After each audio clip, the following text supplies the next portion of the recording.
তিনি এখনো ৭২-এর সংবিধান মোতাবেক বাংলাদেশের প্রধানমন্ত্রী। আপনি শুধুমাত্র প্রধানমন্ত্রী জুলাইয়ের কারণে আবার ৭২-এর সংবিধান ব্যবসায় নেমেছে জাতীয়তাবাদী দল। ইতিহাসের এমন একটা জায়গাতে দাঁড়িয়ে এমন কিছু মূলধনকে পুঁজিকে কেন্দ্র করে ব্যবসা শুরু করেছে, যেই ব্যবসাটা ইতিমধ্যে ঋণগ্রস্ত হয়ে দরপতন হয়ে এটা ঋণ খেলাপি হয়ে গেছে।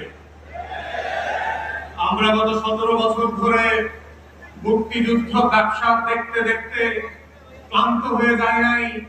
মুক্তিযুদ্ধ নিয়ে আওয়ামী লীগের এই যে ইন্ডাস্ট্রি ডেভেলপ করেছে জুলাই অভ্যুত্থানের মধ্য দিয়ে, সেই মুক্তিযুদ্ধ ব্যবসাকে বিতাড়িত করে নতুন করে মুক্তিযুদ্ধের স্বপ্নকে জুলাইয়ের মধ্য দিয়ে আমাদের নতুন প্রজন্ম আবার জাতির কাছে হাজির করেছে।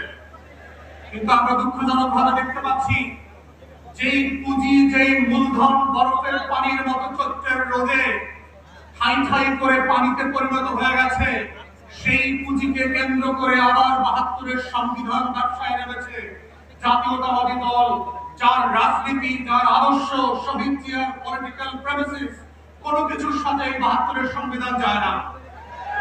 এবং যায় না বলে দেখেন আপনারা কিভাবে আগুন নিয়ে খেলছেন। মান্যবর সাবেক প্রধানমন্ত্রী, বিতাড়িত প্রধানমন্ত্রী, উনি অন রেকর্ড ভিডিওতে বলেছেন যে উনি পদত্যাগ করেন নাই। ওনার এমপ্লয়ি চুপ্পু সে বলেছে তিনি কোনো পদত্যাগ পত্র পান নাই।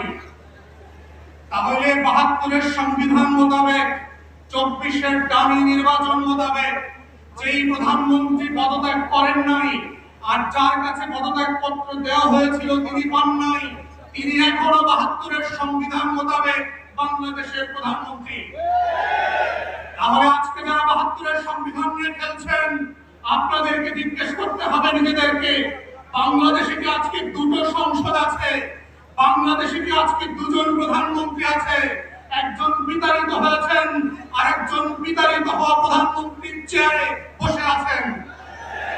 আমাদের বক্তব্য খুব পরিষ্কার, মাননীয় প্রধানমন্ত্রী, আপনি শুধুমাত্র প্রধানমন্ত্রী জুলাইয়ের কারণে, আপনি শুধুমাত্র প্রধানমন্ত্রী আবার ২৪-এর ১৪০০ শহীদের কারণে, আপনি শুধুমাত্র প্রধানমন্ত্রী